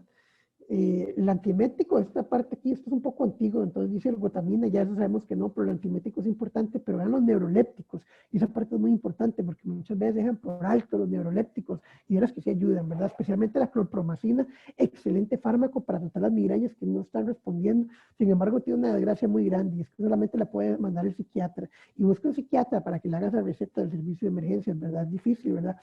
Es difícil.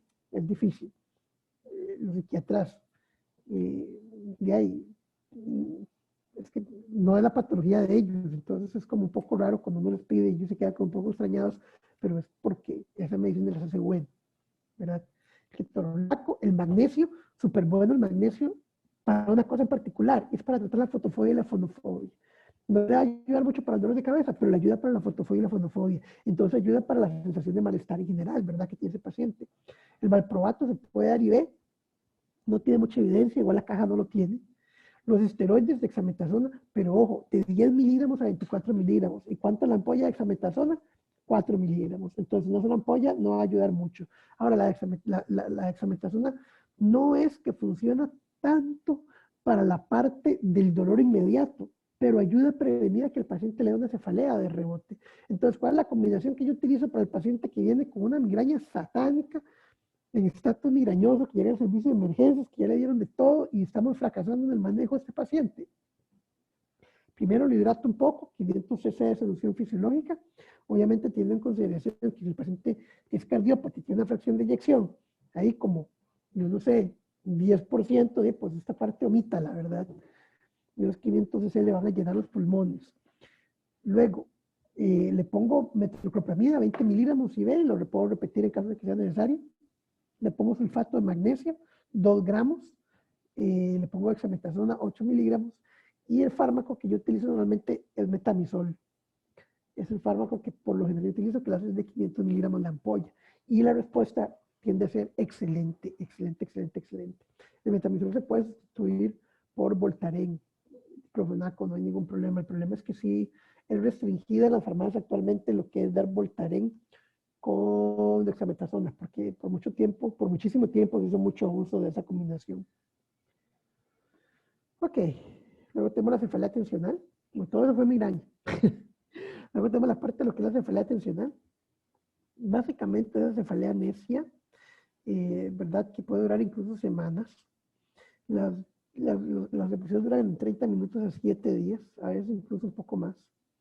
Tiene que cumplir al menos 2 de las siguientes características: localización bilateral. Yo lo que le pregunto al paciente siempre, se siente como si tuviera un turbante de metal que le estripa la cabeza, ¿verdad? Porque es como global, o como en los dos huesos temporales. El dolor tiene que ser de tipo opresivo, la intensidad es de leve moderada, es un dolor que usted, y que no agrega la actividad física rutinaria, o sea, usted lo anda ahí, ese dolor de cabeza todos lo hemos tenido, que es un dolor de cabeza que uno lo anda y que es necio y que dura un montón de días, y que, ¿cómo se llama? Y que ahí está, y es molesto, pero no me duele demasiado y puedo seguir funcionando, ¿verdad? Eso es ese típico dolor. Y por lo menos, dos de los siguientes, sin náuseas ni vómito, pero puede tener fotofobia, fonofobia, ¿verdad? Y obviamente que no se atribuye a otro trastorno. Entonces, con respecto al tratamiento profiláctico, en realidad, el tratamiento que mejor funciona es la amitriptilina. Existen otros fármacos, como la venlafaxina, la clomipramina o la mirtazapina, que ayudan, pero sin embargo el fármaco de elección va a ser la amitriptilina. ¿Verdad? La amitriptilina va a ser el fármaco de elección. Y el tratamiento de rescate, ok, es básicamente el mismo que con la migraña. El problema es que la respuesta, ya cuando existe una cefalea crónica, no tiende a ser tan buena, ¿verdad? Entonces, por lo general es mejor esperar a que, ¿cómo se llama?, el tratamiento profiláctico funcione, porque no responden muy bien a la que es el tratamiento de rescate. Y eso es una tristeza porque sí cuesta mucho manejarlos cuando están en la crisis, porque no tienden a responder bien al tratamiento. Luego vamos a pasar a la neuralgia del trigémino. Es muy importante, muy importante saber bien los criterios diagnósticos de la neuralgia del trigémino, porque a veces no le llegan referencias que dicen, es que está por la neuralgia del trigémino, y uno lo entrevista y dice, esto de fijo no es una neuralgia del trigémino. Por este primer punto diagnóstico, que es el más importante y el más clave, que nos va a dar la pista de que es una neuralgia del trigémino, y es la crisis que dura de segundos a 2 minutos. Es un dolor intenso que me duele, ya, se me pasó. Pero dura un poquito, eso sí, aparecen clústeres, ¿verdad? Entonces viene, le da, pasa un momento bien, le da, pasa otro rato bien, le da, y tiende a ser de esa manera, y tiende a venir en clústeres por temporadas, ¿ok? Eso es lo primero. Lo segundo, el dolor tiene que tener una de las siguientes características, es muy intenso, es punzante, superficial, lacerante, desgarrante. Ojo esto, precipitado por áreas gatillo o factores gatillo. Eso es muy importante. Para el paciente que muerde un helado y le da, el paciente que acuesta la cara y le da, el paciente que le sopla el viento en la cara y le da el dolor, el paciente que le da los dientes le da, comiendo le da, hablando le da. ¿Verdad? Que es como por factores precipitantes. Yo tuve una vez un paciente que ni siquiera podía hablar, porque cuando hablaba le dolía. Entonces, ¿verdad? Sin mover la boca para poder no tener la neuralgia, ¿verdad? Y el señor trabajaba manejando un bus de, ¿cómo se llama? Un tour. Entonces era difícil para él, ¿verdad? No hablar. Las crisis son estereotipadas para cada paciente. ¿Eso qué quiere decir? Que son iguales, digamos que cada paciente tiene las crisis iguales siempre. Y que no hay evidencia de disfunción neurológica. Estos son los puntos gatillo que pueden exacerbar la migraña, pero el dolor de la neuralgia del trigémino. Y si nosotros nos fijamos aquí, vamos a poder determinar anatómicamente por qué esto es, ¿verdad? Y si ustedes se fijan, esos son los puntos de salida de las ramas terminales del trigémino, ¿verdad? Esos son los puntos gatillos donde podemos generar el dolor cuando se presionan, ¿verdad? O donde el paciente dice que le duele. Ahora, el tratamiento agudo, AINES o analgésicos no opioides, ahora, bullshit, ningún paciente que llega al hospital a consultar, esto le va a ser suficiente. Entonces, ya el que llega al hospital, es mejor darle opioides o esteroides, ¿verdad? Hay otros fármacos como Dolgenal y así que les pueden ayudar bastante, que de hecho les ayudan bastante en lo agudo, pero ya el que consulta en el hospital probablemente ya intentó los fármacos que puede comprar y tomar.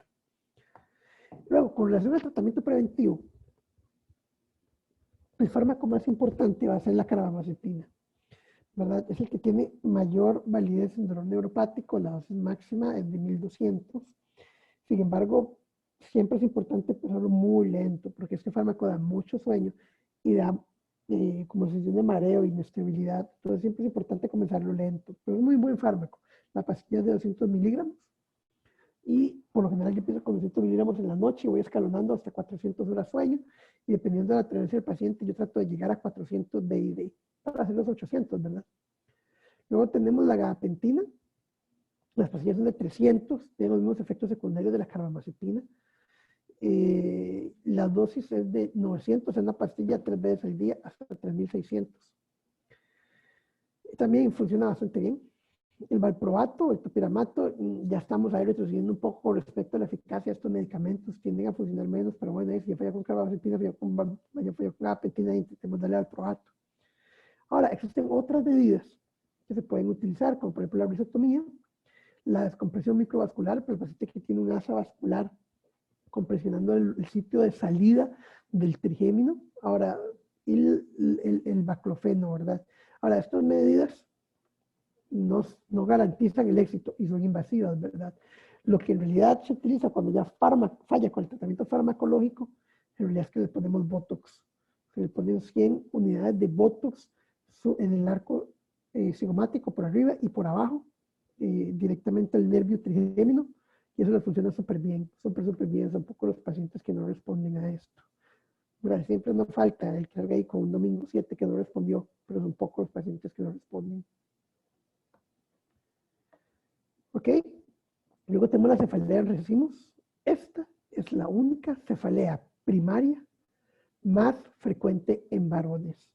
Todas las demás son más frecuentes en mujeres. ¿Ok? Entonces, al menos 5 episodios cumplen los siguientes criterios diagnósticos. 1. Cefalea que tenga alguna de las siguientes características: inyección conjuntival y o lagrimeo ipsilateral, congestión nasal, ipsilateral o rinorrea, edema periorbitario, sudoración frontal y facial ipsilateral, miosis y o tosis ipsilateral, sedación de agitación, cansancio. Entonces, básicamente, los síntomas son alrededor del ojo. ¿Verdad? Hay un ojo que es el ojo afectado. Un amigo mío, una época que tenía, el hijo de un neurólogo, de hecho, una época que tenía, y de con tratamiento profiláctico le fue bien y se le curaron, pero al principio tenía y el madre quería morir, ¿verdad? Cuando estábamos en el cole. Y, ¿cómo se llama? Básicamente, ven que son síntomas autonómicos ipsilaterales al sitio de la lesión. ¿Verdad? Entonces, vean, inyección conjuntival, lagrimeo, congestión nasal, edema periorbitario, sudoración, miosis, tosis, ¿ok? La crisis tiene la frecuencia de 1 hasta 8 por día, porque son clústeres, ¿verdad? Y en racimos. No se puede atribuir otro desorden. Pero tiene una cosa que es muy característica y que ayuda mucho a hacer el diagnóstico. Y es que el paciente que tiene migraña, que tiene cefalea tensional, lo que quiere es estar acostadito, sin que nadie le diga nada, sin que ningún ser humano le hable, en un cuarto oscuro, fresco. Es lo que quiere ese paciente, ¿verdad? Pero el paciente que tiene cefalea en racimos no quiere eso. Es un paciente que usted lo ve agitado, que no se queda quieto, que se levanta de la silla, que quiere caminar por el consultorio porque le duele mucho. Entonces es diferente, ¿verdad? A la hora de valorarlo. Entonces eso nos ayuda. Ahora, hay otro truco para hacer el diagnóstico, y es que el paciente, y así, yo me acuerdo la primera que yo diagnostiqué, estaba en primer año de la residencia, y me acuerdo que llegó con ese dolor, yo estaba con una compañera que se llama Gloriana Navarro, y le dije, Gloriana, yo creo que ese paciente lo que tiene es una cefalea en racimos. ¿Por qué no lo mandamos al anexo? El anexo es un lugar ahí terrible, en emergencias del Calderón Guardia, donde ponen a nebulizar. Entonces están nebulizando el MAE con asma a la par del cardiópata y todo, el salbutamol, llegando al cardiópata y poniendo más taquicárdico, ¿verdad? Pero bueno, así es el hospital donde yo me formé. Entonces, ¿cómo se llama? Por ejemplo, nos damos el anexo, le ponemos oxígeno al 100% a ver qué pasa. Porque unos 20 minutos de oxígeno al 100% con un reservorio resuelven el dolor, así como mágico. La gente diga, me curó, doctor, me curó, muchas gracias, ¿verdad? Y en realidad ayuda tanto para el diagnóstico como para la terapéutica, porque entonces le calmo el dolor ya, y le paro la crisis ya. Y de una vez digo, sí, solo hay una cefalea que responde utilizando oxígeno al 100%, y esa es la cefalea en racimos. Los triptanes, ¿verdad? Son una manera útil de manejarlo. Ahora el detalle, regresemos, la caja no los tiene y son caros. La indometacina, les funciona bastante bien en el tratamiento sintomático. Y ojo aquí, la profilaxis es con verapamilo, ¿verdad? Es la única cefalea que yo le voy a dejar verapamilo con evidencia diciendo sí, le voy a dejar verapamilo y yo sé que va a mejorar con esto, ¿ok? También se puede usar carbonato de litio, pero les reitero, el carbonato de litio es un medicamento que es mejor que solo usen los psiquiatras, porque es un medicamento que la verdad es que tiene un margen terapéutico muy estrecho. Mentira que uno le va a estar haciendo los niveles para poder ver en cuánto es el rango terapéutico. Creo que era estrechísimo, era como de 0.6 a 0.9, una cosa así, la concentración en sangre. Y entonces es que tener mucho cuidado. O sea, los efectos secundarios se pueden hacer en el ojo, en los pedazos de los riñones. De verdad, es un medicamento que yo creo que es mejor que se utilice en psiquiatría porque ellos sí saben utilizarlo. No, es mejor no aventurarse a usar fármacos que usted no tiene suficiente experiencia y que pueden hacer mucho daño. Ok, muy bien. Ahora la cefalea secundaria, el abuso de medicamentos, ¿verdad? Toda la charla hemos venido hablando de eso. 50% de las personas con cefalea se automedican. Eso es un dato de la literatura, sin embargo, es completamente falso. No fue hecho pensando en ticos ese dato, ¿verdad? El 100% de los ticos con cefalea se automedican. Y, ¿verdad? Y la verdad, en la consulta de neurología, por el abuso de cefalea corresponde a un 6 a un 9%. Sin embargo, en las clínicas especializadas de cefalea, entre un 30 y un 50%. ¿Por qué? Porque es muy difícil de manejar. Ya una vez que usted cayó en esto, puña, cuesta mucho sacarlo. Entonces, ¿cuáles van a ser los fármacos que más rápidamente van a hacer que uno genere cefalea secundaria de medicamentos? Los triptanes en primera instancia, ¿verdad? Tanto por dosis como por tiempo de uso. Lo que pasa es que los triptanes son más inaccesibles, ¿verdad? Son más caros. La ergotamina ahí se la consigue fácil. Y se la recetan ahí locamente, ¿verdad? Ahí en emergencias. Y luego tenemos en tercera base los AINES. El problema de los AINES y la mayoría de las cefaleas asociadas a medicamentos de debilidad son por AINES, a pesar de que son los que tienen más dosis requeridas y más tiempo que se tiene que estar expuesto al medicamento. ¿Por qué es esto? Porque los AINES son de un acceso súper fácil. Usted va al más por menos en este momento y ni siquiera en la farmacia, ahí donde uno llega, a la parte donde uno llega a comprar la pasta de dientes, a la par de la pasta de dientes va a encontrar el ibuprofeno, va a encontrar el naproxeno, va a encontrar todas las cosas que usted necesita para automedicarse, ¿verdad? Entonces es muy fácil caer en esto con los AINES. Entonces, ¿cuál es la historia clínica de estos pacientes? Usted es una paciente que tiene una migraña episódica con un control ahí, cuando se toma un triptán, todo bien. El problema es que la cefalea cada vez es más frecuente y tiene menos respuesta al triptán. Entonces toma más triptanes o toma más analgésicos para poder contrarrestar el hecho de que cada la respuesta es menor. Entonces cada vez toma más analgésicos, cada vez hace más cefalea por rebote, al punto en el cual ya lo que tiene usted es un ciclo vicioso de cefalea por rebote por analgésicos, y toma analgésicos porque no es la cabeza, pero tomar analgésicos no hace que no es la cabeza. Entonces un ciclo vicioso satánico del cual es difícil sacar a los pacientes. Entonces, ¿cuáles van a ser los factores de riesgo para poder padecer de esta enfermedad? El primero es el género femenino, pero tienden a ser más propensas a el uso de analgésicos de manera compulsiva, pero es principalmente ¿por qué? Y la respuesta es muy obvia si lo pensamos en todo lo que hemos hablado previamente, porque todas las cefaleas primarias son más frecuentes en mujeres, la cefalea en residuos. El uso de triptanes crónico, obviamente, porque son los medicamentos que más rápidamente pueden generar el síndrome. Ojo aquí, el uso de medicamentos con codeína o cafeína, esto es muy frecuente. Esto es una frase que yo odio cuando me la dicen, doctor, no me va a mandar ese medicamento con codeína. No, es que en el EVAIS me lo mandan y es lo único que me quita el dolor de cabeza. Y yo, ay, hijo de puña, es que hasta me hierve la sangre cuando escucho los malos manejos, los pacientes defendiendo su dependencia de la codeína.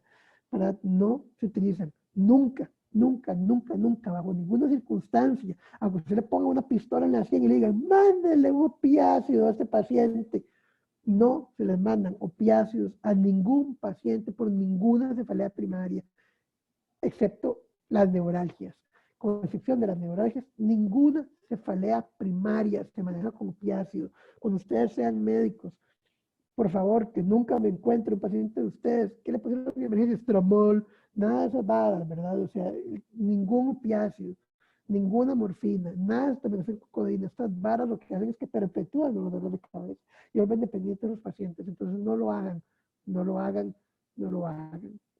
El tabaquismo, el sedentarismo y ciertas comorbilidades relacionadas con la depresión, fibromialgia, molestias gastrointestinales y la escala de Hospital Anxiety and Depression mayor a 11. Y el insomnio, que por supuesto siempre contribuye con la perpetuación de las cefaleas. El tratamiento, lo primero es la educación. Si no educamos adecuadamente, si no sacamos el tiempo para educar a nuestro paciente, nuestra terapéutica va a fracasar. Entonces, ¿cómo se llama? Siempre es importante responsabilizar al paciente por su enfermedad, decirle al paciente, vea, eso está pasando porque usted está tomando analgésicos y no va a dejar de pasar hasta que usted no pare con este consumo de analgésicos. Doctor, es que me duele, sí, yo sé que le duele, pero vamos a tomar medios para evitar que le duela tanto, pero usted tiene que comprometerse a dejar de tomar analgésicos. Descontinuación del tratamiento sintomático, o sea, en un momento determinado en el cual vamos a decir, ok, ya se no va a tomar más tratamiento sintomático, excepto para las crisis muy intensas. ¿Okay? La integración del tratamiento preventivo, esta es la parte clave y angular de la separación del paciente del tratamiento sintomático o de rescate, ¿verdad? Darle un tratamiento profiláctico que evite que tenga que estar tomando analgésicos todo el tiempo, ¿verdad? Y el tratamiento sintomático, obviamente con síntomas, con líneas claras. No es que nunca va a tomar tratamiento sintomático, es que hay que decirle bien cómo tiene que tomarlo. Ahora, la rehabilitación ambulatoria, la titulación tiene que ser lenta, un periodo de unos 4 o 6 semanas, no se vale quitarlo de golpe. ¿Verdad? Hay que agregar siempre el tratamiento preventivo, obviamente con una profilaxis que sea escalonada, ¿ok? Establecer el día de término, o sea, a partir de este momento, usted no va a volver a tomar analgésicos para cefaleas leves, solamente para cefaleas severas, ¿ok? En caso de que sea necesario, se puede dar un tratamiento de rescate, como dijimos previamente, pero que no sea más de 2 veces a la semana, no más de 2 días a la semana. Y puede considerar un ciclo corto de esteroides en el caso de que esa situación sea muy refractaria. Ok, ya para terminar, vamos a hablar de la anorexia occipital. Esta puede ocurrir después de un trauma o espontáneamente. Puede ocurrir también por desgaste vertebral o puede ocurrir, digamos, por pacientes que están como contracturados y así. Recuerden que el nervio occipital mayor sale entre los músculos asociados al triángulo occipital y cuando existen alteraciones de esos músculos, pues lo que vamos a ver es, ¿cómo se llama? Compromiso del nervio, ¿verdad? Por compresión. Entonces, la distribución puede ser unilateral, puede afectar los dos lados. Y por lo general es occipital que irradia hacia las regiones anteriores, incluso llegando a la región periorbitaria o incluso el propio ojo, ¿verdad? No hay que pensar que como lo tiene adelante también no puede ser una anorexia occipital, sí puede ser una anorexia occipital. La duración por lo general es de horas o días. También puede ser de minutos, pero es más atípico. Y se debe por el atrapamiento del nervio, ¿verdad? Por un punto gatillo. Hay un punto específico que se llama el punto de Arnold, el cual, ¿cómo se llama? A la hora de presionarlo, nosotros vamos a poder obtener una respuesta dolorosa que se le presiona y dice, este es el dolor que usted siente, este es exactamente el dolor que siente. Ok, perfecto, tiene el punto de Arnold positivo. El tratamiento, obviamente, analgesia, tratamiento profiláctico y también se puede infiltrar. Entonces, vean aquí, el punto de Arnold es el sitio exacto de salida del nervio, que de la apófisis mastoides 1 centímetro hacia medial. Ahí es donde vamos a encontrar la salida del nervio y donde vamos a presionar para determinar si efectivamente se trata de esta condición. El tratamiento profiláctico, obviamente igual que una neuritis, carbamazepina, amitriptilina, valproato, como lo vemos en la neuralgia del trigémino. Sin embargo, aquí podemos utilizar lo que es la infiltración. Utilizamos una combinación de fármacos, de lidocaína y de triamcinolona, que es un esteroide local, que actuará ahí en ese sitio y va a ayudar a desinflamar. Que esto tenemos una representación de una migraña, ¿verdad? Y eso es lo que sería para el día de hoy. No sé si existe alguna duda con respecto a lo que hemos hablado el día de hoy, o si todo está clarísimo, ya todo el mundo... ¿cómo se llama? Y ya todo el mundo quedó, ¿cómo se llama? Pues enterado de cómo manejar, de cómo diagnosticar una cefalea. ¿Alguien tiene algún comentario? ¿Alguien quiere decir algo?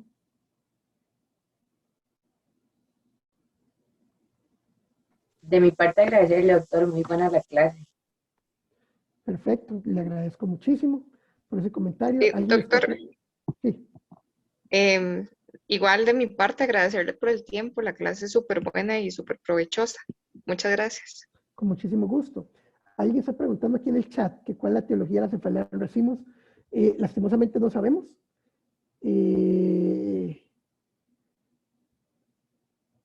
¿Cómo se llama? No sabemos, es idiopática, ¿verdad? De momento se considera idiopática. Idiopática. Entonces no le tengo una respuesta para eso. Vamos a ver. Muchas gracias. Bueno, con mucho gusto. Y no sé si tienen alguna otra pregunta. Yo tenía una pregunta. Sí, doctor. Digamos, bueno, el primer nivel o en general para tratar una migraña, ¿es mejor llegar a una dosis tope con un fármaco o es mejor hacer combinaciones, como sucede con los antihipertensivos, digamos, que a veces dicen, no, es mejor hacer combinaciones antes de llegar a dosis tope. Y si es mejor hacer combinaciones, ¿cuál es la mejor combinación? Esa fue una muy buena pregunta. En realidad, lo ideal es primero intentar en este caso, ¿verdad? Porque si en antihipertensivos es mejor combinarlos. Pero lo ideal es hacer primero dosis plenas de un tratamiento antes de pensar en la combinación, ¿verdad? Una combinación que es bastante exitosa es el valproato con amitriptilina. El problema es que, reiteremos, tiene que ser personas que el perfil de efectos secundarios sea adecuado para ese tipo de pacientes, ¿verdad? No, no se vale como, sí, voy a dejar amitriptilina con valproato a esta muchacha de 16 años. No, no es la mejor idea del mundo, ¿verdad? Esa chica de 16 años, mejor inicie propanolol primero, ¿verdad? Ahora, vieras que de verdad son muy pocas, son muy pocas las migrañas que no responden a dosis adecuadas del tratamiento. La mayoría de las migrañas en realidad no las ve y se las mandan a neuro y ahí con 10 miligramos de propanolol o varas así que nada que ver. Entonces, llegue a dosis plenas del fármaco, ¿verdad? A la dosis mínima por lo menos, ¿verdad? Que son amitriptilina 30, propanolol, ¿cómo se llama? 80, y valproato sí, la mínima es 250, pero en realidad mentira que eso funciona, la mínima debería ser 500, es como lo mínimo que yo he visto que funciona en los pacientes. Ok, muchas gracias. Con mucho gusto. ¿Alguien más?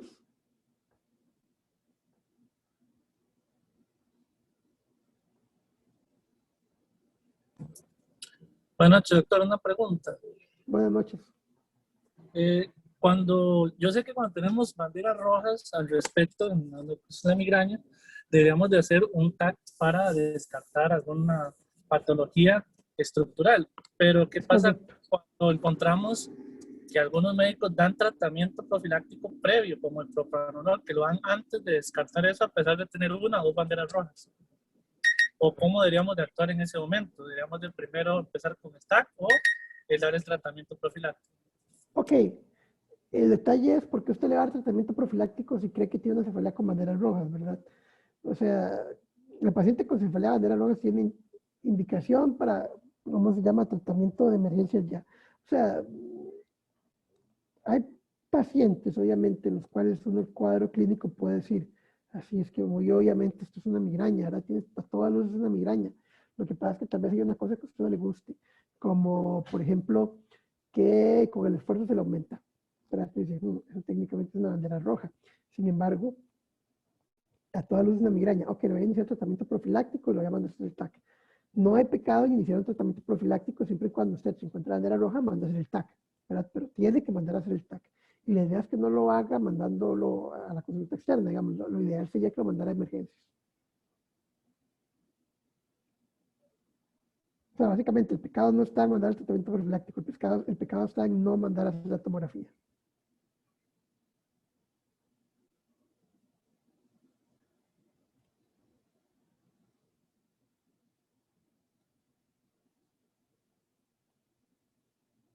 No sé si con eso le queda claro, doctor.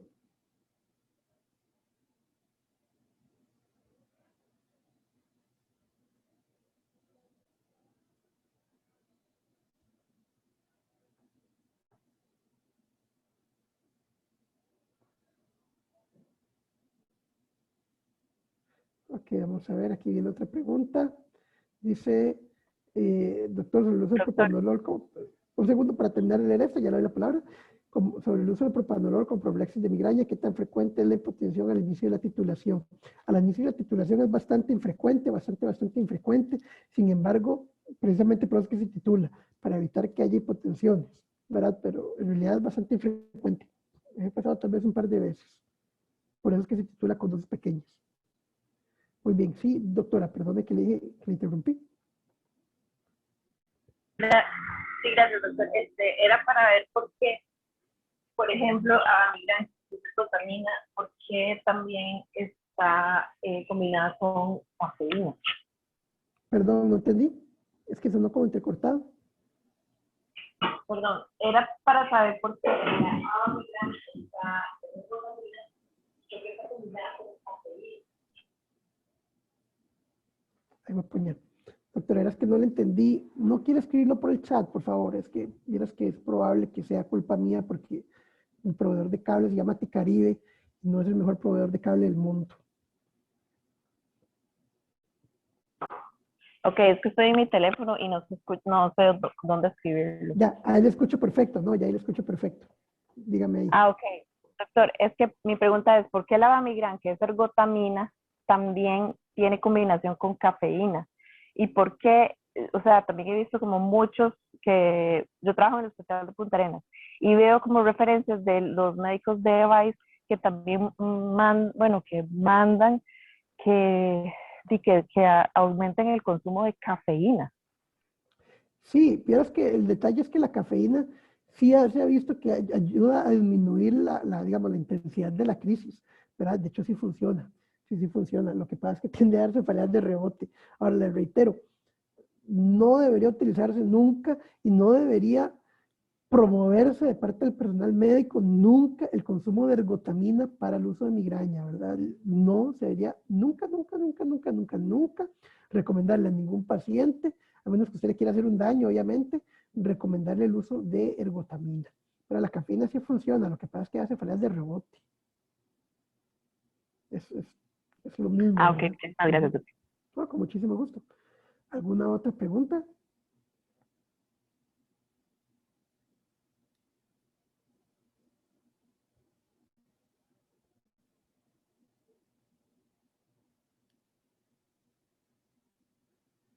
Bueno, en vista que no hay otras preguntas, podríamos terminar la clase acá. No todo de vivir limón es terrible como uno se puede imaginar, ¿verdad? Ya voy para Cahuita a cenar a la par del mar. Entonces, los dejo, que les vaya muy bien. Cuídense mucho. Estamos viéndonos para la siguiente clase y cualquier duda que exista, por favor hágamela llegar a través del doctor Chang. Bueno, le preguntan a Chang, ¿verdad? De fin de cuentas él sabe más que yo. Entonces, fue un placer. Como siempre, la parte académica es bonita y me alegra que haya habido participación de parte de ustedes y me alegra que hayan contestado las preguntas y me alegra que hayan querido preguntar luego. Muchas gracias y estamos viéndonos para la siguiente clase. Gracias a usted, doctor. Que pase buenas Gracias, noches. doctor. Buenas noches. Buenas Gracias, noches. doctor.